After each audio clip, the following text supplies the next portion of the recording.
Почитувани гледачи, добра вечер. Ова е централниот дневник на КТВ телевизија, а во прилог на станите кои го одбележа денот.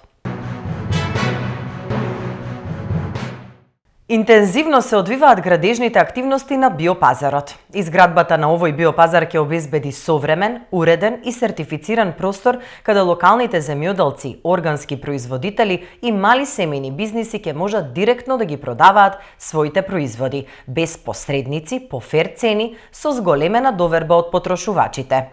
Со овој капитален проект инвестираме во 3 столба: здравјето на граѓаните, економската моќ на нашите производители и одржливата иднина на Кавадарци. Инвестиција на општина Кавадарци во вредност од 26 милиони и 500 илјади денари плюс ДДВ. Деновиве се поставуваат корпи за отпадоци, урбана опрема на повеќе локации во општина Кавадарци како дел од проектот за набавка и поставување на нова урбана опрема. Изведувач на работите е фирмата Метал Апостолов. Општина Неготино бара домаќини за вдомување на волонтери од мировниот корпус. Периодот на вдомување ќе трае од 26 септември до 4 декември, а за бенефитите заинтересираните ќе дознаат од онлайн брошурата. Општина Неготино ги повикува сите заинтересирани семејства да се пријават за домаќини на волонтер од мировниот корпус на Соединетите Американски држави. Отворете го вашиот дом за нови пријателства, културна размена и незаборавно животно искуство. Волонтерите ќе живеат и работат во нашата заедница, придонесувајќи за нејзиниот развој и зближување со светот. Едно семејство, едно искуство, една приказна што се памети цел живот. Периодот на домување ќе трае од 26 септември до 4 декември годинава.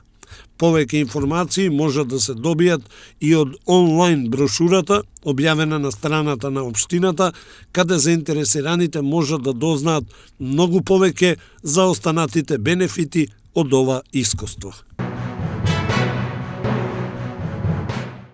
Агенцијата за храна и ветеринарство спречила 300 тони небезбедна храна да заврши на трапезите на македонските граѓани. Неофицијално веќе мислам дека ги имате, но официјално во наредниот период ќе ги имаме, затоа што веќе се вршат внатрешни контроли и аудити, затоа што овие резултати кои што ги имаме добиено се по проценка на ризик лично од мене направени, согласно говорам од увозните фирми млечни кои што се занимаваат, но и од нашиве. Покрај редовните ќе се направи и аудит да се види и од самото производство како течел настанот. Ќе се вратиме еден чекор наназад за да видиме дали воделе записници, дали воделе лабораториски анализи, дали ова е од пред 15 дена или постоело години наназад. Инаку за во однос на безбедноста на овие производи, безбедноста не е нарушена, нарушена е квалитетот. Нарушена е затоа што направена е измама со храна на потрошувачите, манипулација со потрошувачите. Во 2025 година се склучени 10.507 брака и во споредба со претходната година нивниот број е намален за 5,1%. Бројот на разводи пак изнесувал 2185 или за 8,0% повеќе од 2025 година.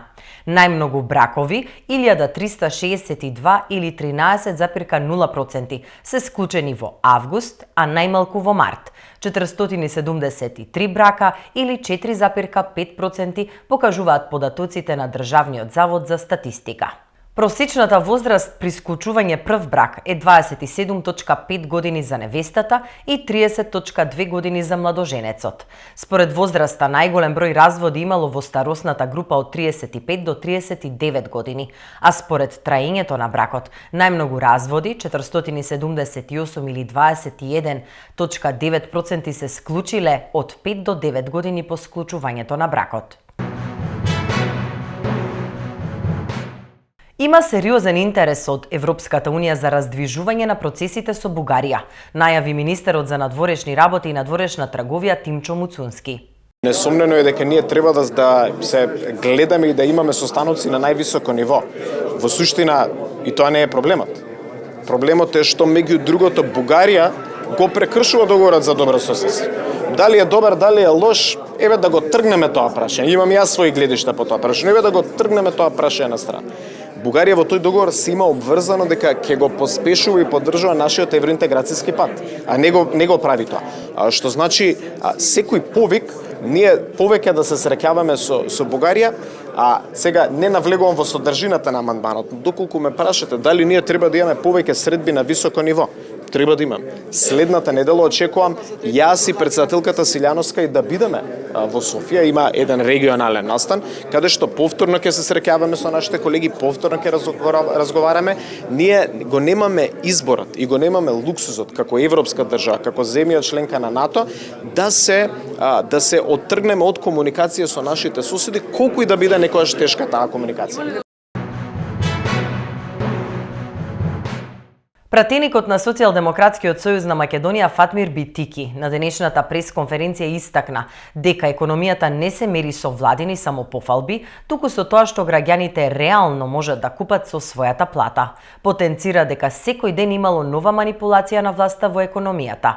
Мицкоски се обидува од една статистичка бројка да направи економска бајка, додека граѓаните секој ден се соочуваат со се потежок животен стандард и се повисоки цени. Порача Битики.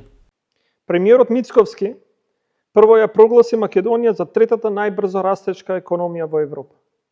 А вчера ја спушти амбицијата на првите 5 земји во Европа според растот на бруто домашниот производ. Но и во едниот и во другиот случај станува збор за иста политичка намера. Од една статистичка бројка да се направи економска бајка, додека граѓаните живеат во кошмарна економска реалност. Економијата, за жал, не се мери со самопофалби, туку со тоа што граѓаните реално можат да го купат со својата плата. Колку килограми овошје, колку месо, колку литри млеко, колку бензин, колку денови им се исполнети со достоинствен живот. Државниот завод за статистика објави раст на бруто домашниот производ од 3,1% во првиот квартал. Но истиот извештај покажува дека финалната потрошувачка има учество од дури 86,4% од бруто домашниот производ.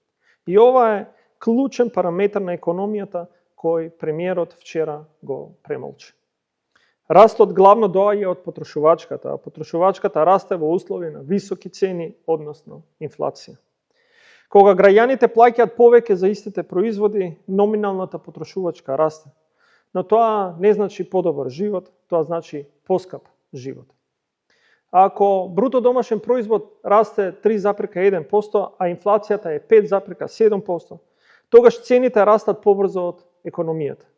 Во реалноста, граѓаните трошат повеќе пари, а дома носат помалку производи. Вистински економски напредок има само тогаш кога граѓанинот со својата плата може да купи повеќе, да живее посигурно и да планира иднина без страф од висината на следната сметка.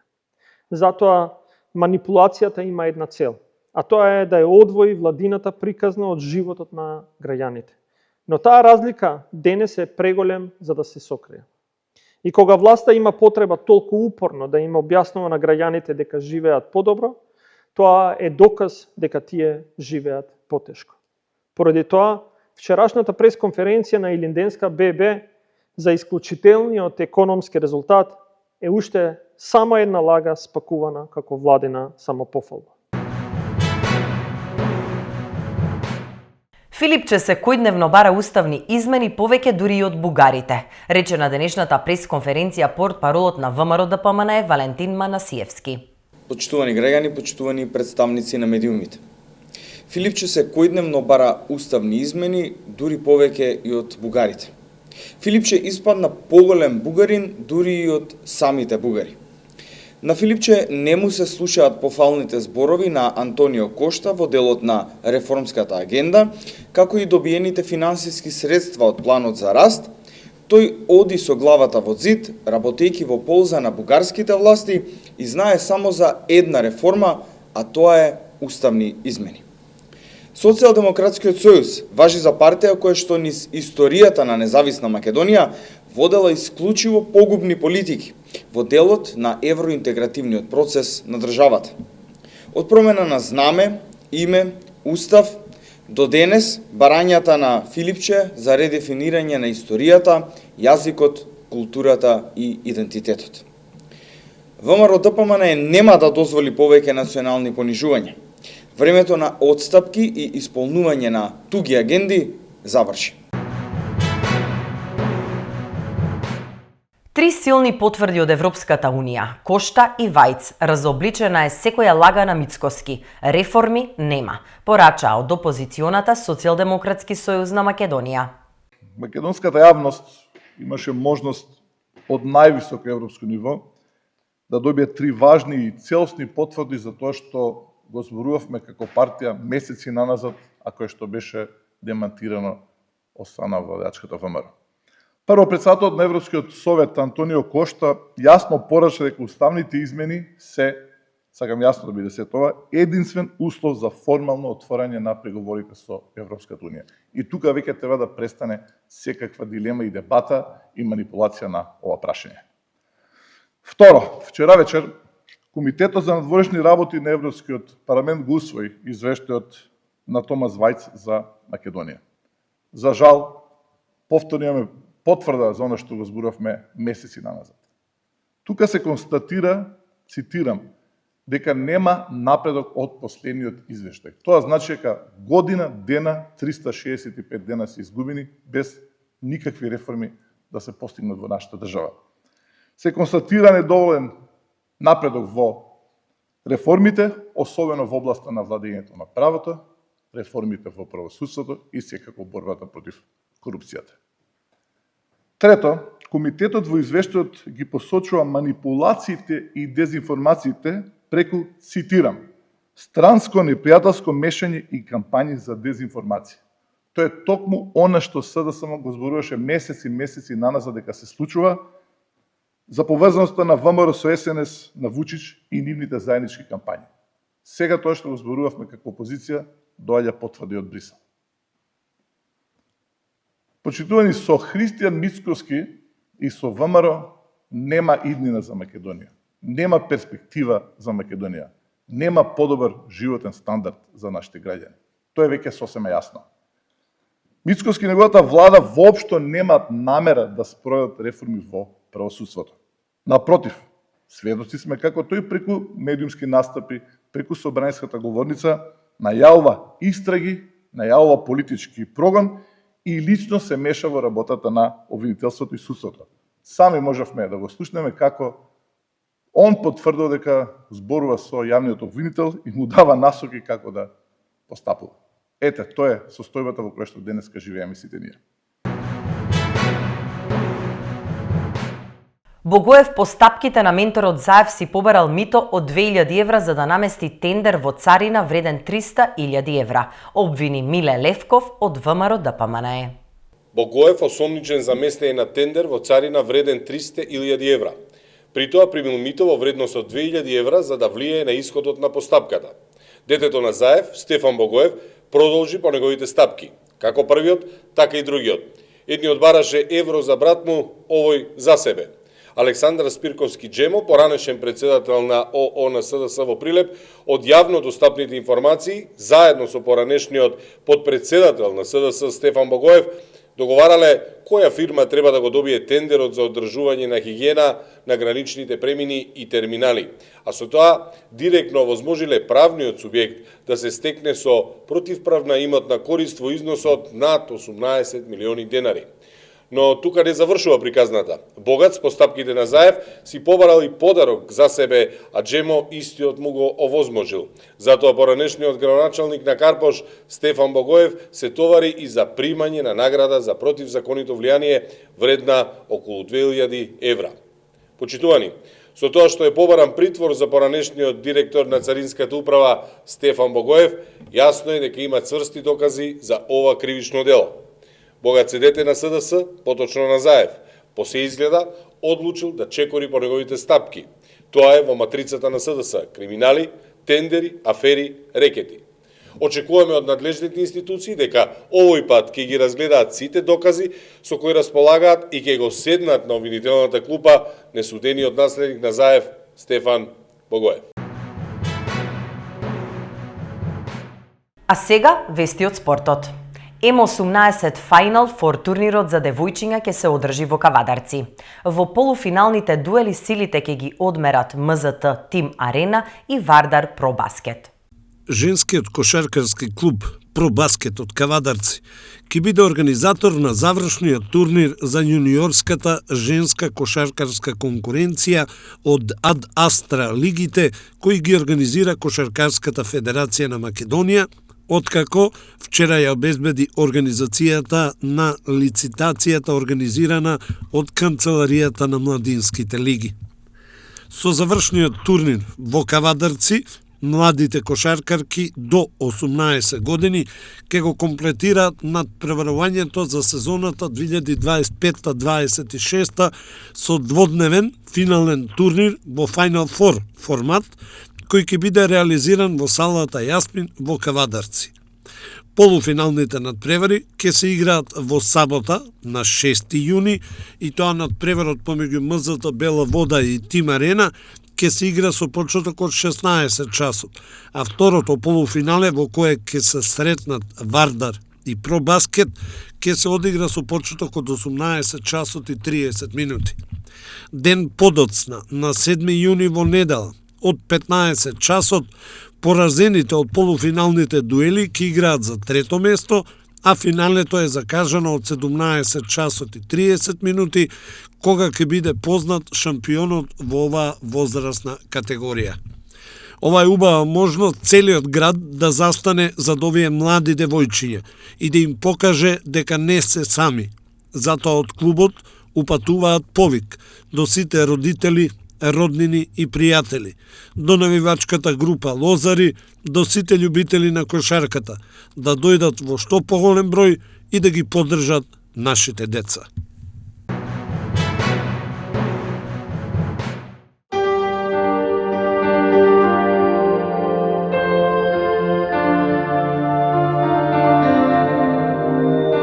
Продолжуваме со временската прогноза. Променливо облачно со сончеви периоди, претежно во планинските региони ќе има појава на нестабилност со пороен дожд, грмежи и засилен ветер. Ќе дува слаб до умерен ветер од јужен правец. Температурата ќе се движи од 13 до 31 степен. Почитувани гледачи, тоа беше се во овој централен дневник на КТВ телевизија. Ви благодарам што не следевте и имајте пријатна вечер.